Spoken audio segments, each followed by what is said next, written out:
Hello and welcome. This is Lizzie and Justin, and we are turning towards life again for our 445th episode, I think, Justin. I got it right for the first time, probably ever, knowing what number we were on, just because last week was 444, and I thought, I think I could do adding one on. So episode number 445, which is amazing. And we are in the midst of our Turning Towards Life live season, so we are now supported by an even more rich contact with our community, Justin, as we do this. So I'm feeling the double whammy of being here, doing our episode, but also being in our live group with actual people on Zoom who are joining us every month. And it's quite something to feel like that. So we have a source chosen by Justin this week, and we are going to head right into this and see how this unfolds. If, as ever, you would like to find the source, you can go to the show notes on any podcast platform, or you can go to our website, turningtowards.life, where you can also find out about Turning Towards Life Live and our next season coming up. The topic is going to be love. So if you would like to join in, you can take a look at that and see what the shape of it all is on our website. We would love to have you in our next season, which is starting in a few months' time. The topic we're covering at the moment is something called healthy power. And already, Justin, it's shaping up to be a really wonderful, rich set of conversations, isn't it? So thank you for all of those who are Turning Towards Life Live, who might be listening to the podcast as their normal kind of routine. And hello to everybody who's new. Hello to everybody who's not so new. And wherever you're listening, if you're on the dog walk, if you're trying to get to sleep, if you're in some kind of treatment, if you're doing exercise, if you're sitting quietly with the sun shining on your face in your living room, whatever you're doing, we welcome you and thank you for being here with us. This is quite an extraordinary community, and I feel very lucky to be a part of it. Thank you. Hello, Justin. Hello, Lizzie. Hello, everyone. I just want to add to everything you've said, Lizzie, that on turningtowards.life on the website, as well as finding your way to Turning Towards Life Live, which is a way to be with us in real time and with a community of other people, you can also sign up for our weekly emails, and you get the source and links to the conversations into your inbox every week. You can support us. There are people who are metaphorically buying cups of coffee, one-off, sometimes weekly or monthly, to support this project, which is so welcome. But the other thing I wanted to just draw attention to is this whole conversation was born from something called Thirdspace. And one of the big things, well, you know this, Lizzie, but one of the big things that we're up to in Thirdspace is helping people become integral development coaches, having the kinds of conversations with others in the world that really support flourishing. And we are heading towards the beginning of our year-long professional coaching course. So on the Turning Towards Life website, there is a link that you can follow to find out about all of that. And Lizzie, you and I have recorded, I don't know, about 6 conversations about this as well over time. So all of our conversations about that are there. And then a link through to the Thirdspace website. And I'm just saying it now because it's April 2026. In May, we have our 2-day Foundations of Coaching introduction to all of this coming up online, accessible from anywhere in the world. And then in July, the year-long program starts. So it was always good just to say that that's coming and that there's a place that you can find out about it. And now this source. So you can find the source, as you said, Lizzie, in all of those places. And it's by Martin Buber. And I'm going to read, and then you're going to read. And I will say just one thing before we read. There's one term in here which might be unfamiliar. It begins with these words, the Baal-Shem teachers. The Baal-Shem was the person who was the founder of Hasidic Judaism, which is one particular path in the Jewish world. The Baal-Shem teaches that no encounter with a being or a thing in the course of our life lacks a hidden significance. The people we live with or meet with, the animals that help us with our farm work, the soil we till, the materials we shape, the tools we use, they all contain a mysterious spiritual substance which depends on us for helping it towards its pure form, its perfection. If we neglect this spiritual substance sent across our path, if we think only in terms of momentary purposes without developing a genuine relationship to the beings and things in whose life we ought to take part as they in ours, then we shall ourselves be debarred from true fulfilled existence. It's my conviction that this doctrine is essentially true. The highest culture of the soul remains basically arid and barren unless day by day waters of life pour forth into the soul from those little encounters to which we give their due. The most formidable power is intrinsically powerless until it maintains a secret covenant with these contacts, both humble and helpful, with strange and yet near being. Thank you, Justin. The Baal-Shem teaches that no encounter with a being or thing in the course of our life lacks a hidden significance. The people we live with or meet with, the animals that help with our farm work, the soil we till, the materials we shape, the tools we use, they all contain a mysterious spiritual substance which depends on us for helping it toward its pure form, its perfection.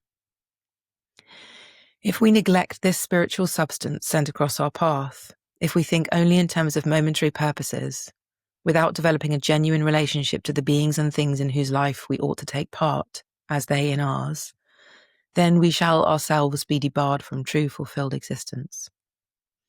It is my conviction that this doctrine is essentially true.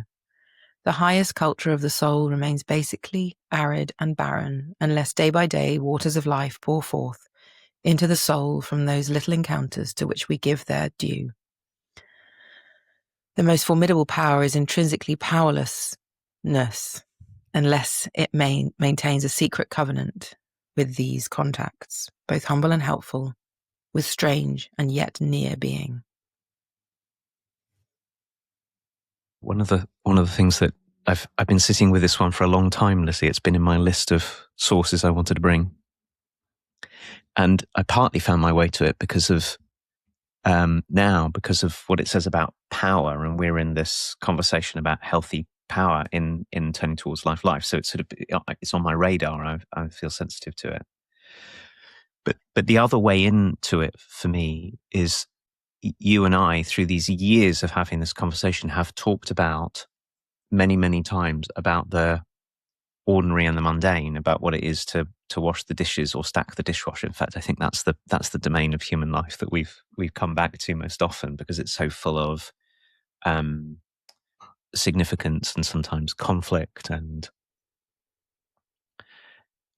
I was really moved by this idea, this invitation from Martin Buber and the Baal-Shem, that we could treat every single something, starting with the objects that we use and extending to all the animals in our lives, and of course including the people and the trees and the sky and the buildings, that we could be ones who, instead of treating all of these things as just ordinary and trivial and flat and meaningless, we could treat every single something that we come across as if it were invested with deep, secret significance. I think that's what's being asked of us here. And I suppose that I find it particularly important because, on so many different levels, but one is, the most obvious one is, it's so easy to treat ourselves and the people who we meet as if we don't have this. Like as if somehow the person who drives the bus or serves the coffee, or who I pass on the street, or who is my colleague or my spouse or my child or my friend, as if somehow they were nothing and that we were nothing. It's really easy to live that way, to sort of live with ourselves and with others in a sort of dismissive way. And it's easy to do that it's just as easy to do that with the miraculous. I've got a cup of tea here, and just because of this conversation, I'm thinking about who made the mug, who designed the mug, how did the mug get designed, what were all the materials it took, how did the tea get here, what kinds of love were poured into making this, not just my own. And I think that this invitation here is an invitation, even in the midst of maybe the greatest difficulty. Maybe this is when we most need it, to see the world as a shining, significant, sacred something. Everything from the people to the teacups, to the tap, to the plug, to the dishwasher, to the rubbish bag in my bin. So that's the first part. It seems to me that it's inviting us to live in a way that I think is deeply countercultural, actually, which is everything matters, everything is significant, everything is worthy of our care. But the second part of it that I just want to say now, whilst it's on my mind, is there's this brilliant line where he says, if we neglect this without developing a genuine relationship to the beings and things in whose life we ought to take part, it's a participative invitation. Like, what is it to have a genuine relationship and take part in the life of a teacup or a dishwasher or a friend or a colleague? What is it to allow myself to be a participant with this in mind? And it seems so important to me because so many of the conversations I've been having recently, and I know that when I'm in the most trouble, Lizzie, is very often when I forget that I am also an expression of this world. I am, like everything that we're talking about here, I am being made by, brought forth by the participation, everything around me with me. I'm never on my own. I'm never alone in the world, even when I feel very alone. And I'm grateful for Martin Buber writing over 100 years ago for drawing our attention to that, for trying to help us not forget.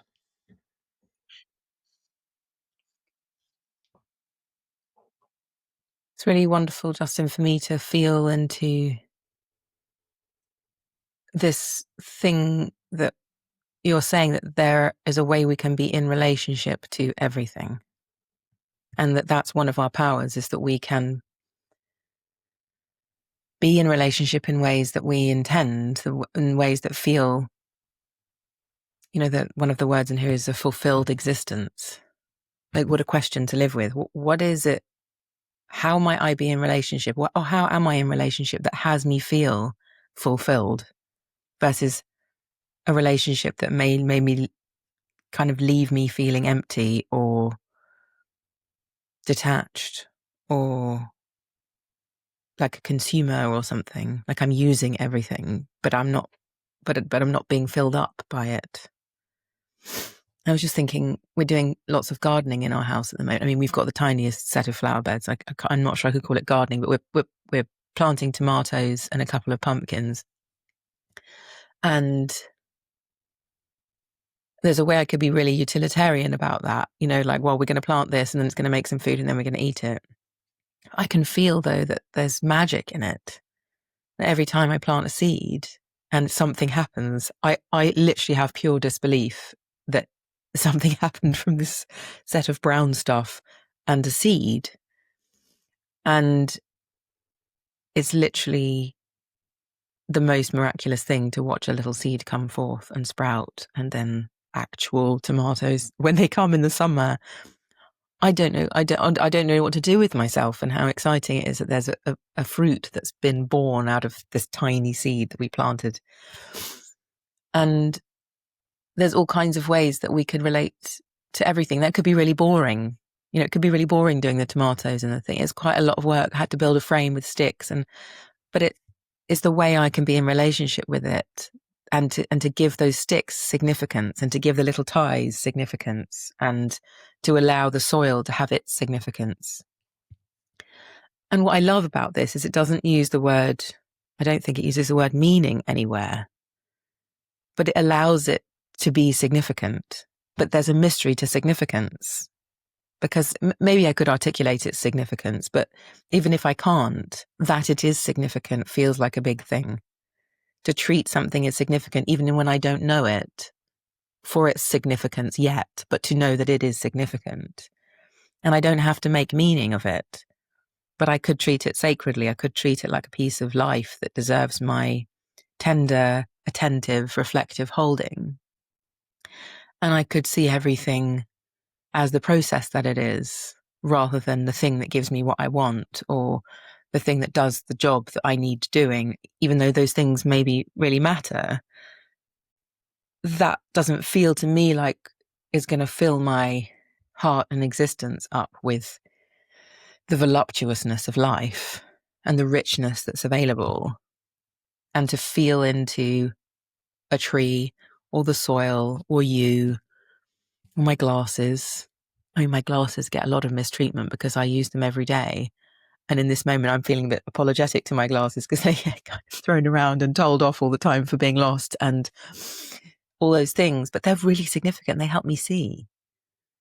They help me actually see things and to be clear and for my eyes not to hurt. And so I'm feeling reconnected and also reminded of that beautiful David White poem about the saucepans and the taps talking to us, and feeling that there is a possibility for that moment to moment acknowledgement and allowing of significance to be present, both in ourselves.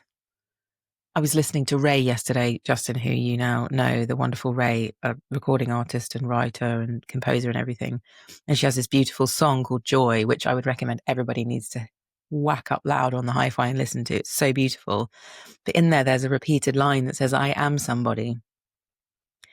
And when she says, I am somebody, I think it's this, which is that, like you were saying, it's a chance for us to see and feel ourselves as significant, even with a tiny bit of knowing that we're here.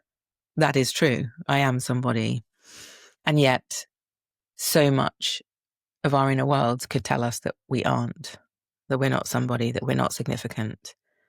And yet we really are. And I want to,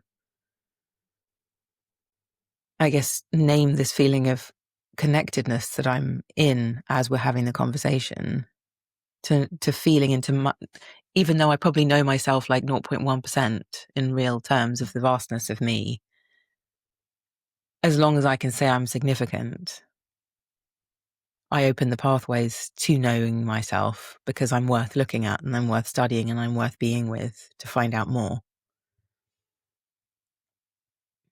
I'm so moved by what you're saying, Lizzie.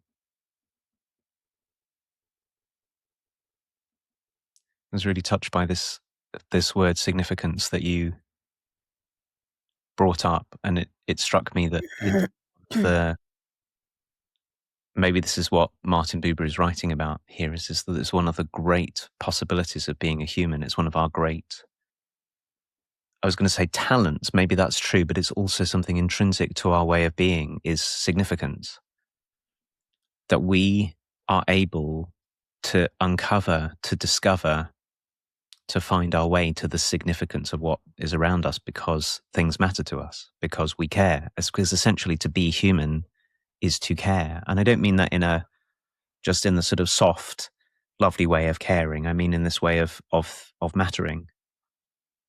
And so it's such a thing to sit here as you talk and to feel my heart swell and stir with the feeling of you mattering and me mattering, and then the rooms we are in mattering, and the way that all the people who are listening to us matter, the way all of this significance that there is. And it's such a different story from the world being empty and flat and pointless, the sort of nihilistic story that nothing is anything, nothing amounts to anything. Actually just sitting here with you and looking at you and letting myself be in receipt of your significance is incredibly tender and touching. And then as that's happening, I'm letting myself be in receipt of my own significance. And David White's poem, which I don't know if we've ever used as a source, and we should probably circle round to it, begins that poem, which I think is, I can't remember the name of it for the moment, begins your great mistake is to act the drama of your life as if you were alone. And here, this is what this conversation and this source is reminding us. One of the things about this source that really I I think is important is that Martin Buber is saying not only, oh, wouldn't it be a lovely thing to do to invest everything with significance? He's also saying it's a responsibility. It's like a duty we have. It's what it is to be human, is that we're meant to do this. We're not meant to turn the world into something flat. We're not meant to turn ourselves into consumers of everything. We're not meant to turn everybody else and everything into something to be consumed. We are meant to greet the world with a kind of awe and wonder. And of course, this source is also about love. We're meant to, and this is a Mary Oliver line, we're meant to love this world, which is full of terrors and horrors and harm and full of beauties and wonders. But it's our job to be in covenant with this. And covenant is such a great word because covenant implies promise, relationship, reciprocity. It is our calling to enter into reciprocity, relationship, wonder, awe, and care with the world. And I think that's why he says that even the most formidable power is intrinsically powerlessness unless it includes this. Because my sense of it is that if we try to have power by stripping everything of its meaning, by dominating everything as if it were consumable, where it ends is a very kind of deep powerlessness, because we may get our way for a while. I may get what I want for a while, but along the way, I will strip myself and everything in my life of the depth and meaning that was already here. And so it's a kind of brittle power. It's a false power. And that our real powers come with reverence. I mean, there's so many different words we could use here. That's the word that's coming, that comes with reverence, with according dignity to that which is around us. And that's a very different kind of power from the kind of grasping, controlling source of power that we might otherwise occupy, particularly when we're afraid. It's so wonderful. That's what you're uncovering from that second paragraph, Justin. And I'm thinking of all of our ways of being powerful as human beings, and how wonderful that to bring this into our daily life and to bring significance, the field of being, allowing significance to be here and whatever is in front of us, and we're making contact with humans, things, soils, tools. If that's where this formidable power exists, as in that's a kind of gateway to feeling powerful, to being powerful, is to treat all of these mini and major contact points in life as significant, and having that as what we would define as power feels like a very different life to where we're seeking out, as you say, to have control over what we want to control and to kind of shut things down so it's manageable or whatever. But what a different life to be participating in, where our own sense of our powerfulness can come forth, maybe in the big events of our lives, but mostly in the everyday dishwashering, growing tomatoes, walking down the street, going to the shop to get your milk. It's all available all the time. We don't have to find that every circumstance is meeting exactly what we need it to in order to feel powerful and like we have power in ourselves. We could be participating in life in line with this invitation, and to let the significance of what's in front of us be part of us. It seems to me it's also an invitation to inclusion, to feeling and experiencing the world in the feel of non-separateness, because we're in relationship. So it's like the relationship to things connects us, and in that connection, then non-separateness can bind us. So I am not separate to the soil that I'm fiddling with in the garden to try and have these tomatoes flourish. And my hands aren't separate from the gloves that I'm using to protect me from all the thorns of the roses that are nearby. And those roses are not separate from me, and I'm not separate from them. And so to feel myself in relationship is a very different life than just to be using things and to be moving things around or something, although that is also happening. There's also a depth here that's available that feels like it can do exactly what it says here of having a fulfilled existence, moving through the world in a way that could fill me up with existence is such a different life than I know myself really well in this realm of the galloping, consuming, enthusiastic, wanting, wishing, hoping, imagining. And all of that's wonderful. And it's part of my energy and my vibrancy in the world, of course. But it's quite possible that I could gobble everything up and not even remember that I ate it in the first place, unless I imbue my life with this kind of attentive, gentle, and open presence that allows me to actually receive and be fulfilled rather than gobbling and not really experiencing or having any memory of anything, which I know I've had that feeling a lot of times. Letting myself be very impacted and touched by the words that you're using, Lizzie. The non-separateness from everything, and attention. I think you just said attentiveness and receiving that in the midst of whatever we're up to, whatever projects we've engaged in, whatever purposes we've taken up, that it's within the gift of us humans to remember that we belong, that we're not separate, that we are the soil and the soil is us, and we are the rose and the rose is us, and we are the teacup and the teacup is us. And it's actually true because we're deeply enmeshed in this world. We cannot extricate ourselves from it. And here it is, all made of the same something. And that we always have the gift of attentiveness and care, like a sort of an ethic of care rather than of use. Mm-hmm. You said this at the start, and I've been meaning to pick up on it. Right at the very start, you talked about how one of the possibilities for us humans is to choose how we're in relationship. Like we're always in relationship with everything around us, and the way in which we relate is not a given.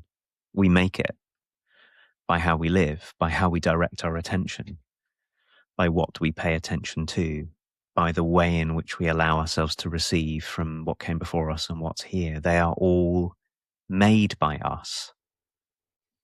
And I think that it's clear to me that the conversation that we're in here is really this conversation about what ways of being in relationship allow us to be fully in the world, allow us to be fulfilled, allow us to take up our places, allow us to bring forth a world that we want to live in. This is the refrain that's been in my mind for a while. And I think we might have talked about this last week. What's the world we want to live in, and who are the people we want to be in the world, and what kind of way of relating brings that forth, rather than imagining that when I buy that product or have that makeup or have that bag or get the job or whatever, then I'll be the kind of person I want to be, bringing about the world I want to bring it. It doesn't depend upon those things. Those things exist in and of themselves. This is the question that's possible to ask right in every moment. In every moment, how am I taking part, and how are we taking part in this shared existence that we share with teacups and people and roses and pumpkins and flowerheads in the sky? Mm. I was just thinking, Justin, how, feels hard to articulate, but the circumstances of our lives don't have to be perfect in order to feel like we're alive and that we could find fulfillment of existence, of existing here. And I think that's how I'm kind of what I'm taking away from this conversation with me, and I'm going to hold on to is, it's not that everything has to be right and perfect before this happens. This can happen in spite of whatever kerfuffle we're in spite of whatever circumstances and health and finance and family arguments and whatever. This way of wondering and being is like we get the chance not to get to the end of our life and think, oh, I never even lived because I was so taken up by all of the issues and all of the problems and all of the everythings. I just didn't get filled up by being a human being. And so there's this other track running the whole way, which is an opportunity, a benevolent, ever benevolent opportunity to turn towards the significance of everyone and everything. That would be a way of feeling full and fulfilled in spite of, I mean, sometimes things are too hard. I know that, sometimes it just feels too hard, but there are always ordinary moments like falling asleep or drinking something. And I'm feeling invited into the ordinariness of those moments and letting them be imbued by fulfillment of existence. Oh, a beautiful place to end. Lizzie, thank you as always for such a joy and a wonder to be in this conversation with you and to bring sources that we don't know where they're going to go. And I keep on finding myself opened and deepened and widened by hearing what you have to say and speaking and hearing what you have to say, and this reciprocity that happens in conversation together. It's a real gift. So thank you for being here again, and thank you, everyone. We know that this conversation lives between us and all of you, and then inside each of you who are listening, and then often you have these conversations with other people. We got a lovely message this week of a study group who had one of these conversations be one of their sources and resources for their study group. And we also know that many of you are telling other people about this conversation because we can see the reach growing, and you're so welcome to tell others. And then a reminder, you can find your way back to turning towards.life, where there are all the ways of connecting with us and contacting us and supporting this and finding out about the other things that we're doing. And we'll end here, and all being well, we'll be back next week. Thanks, everyone. Justin. Thanks, everyone.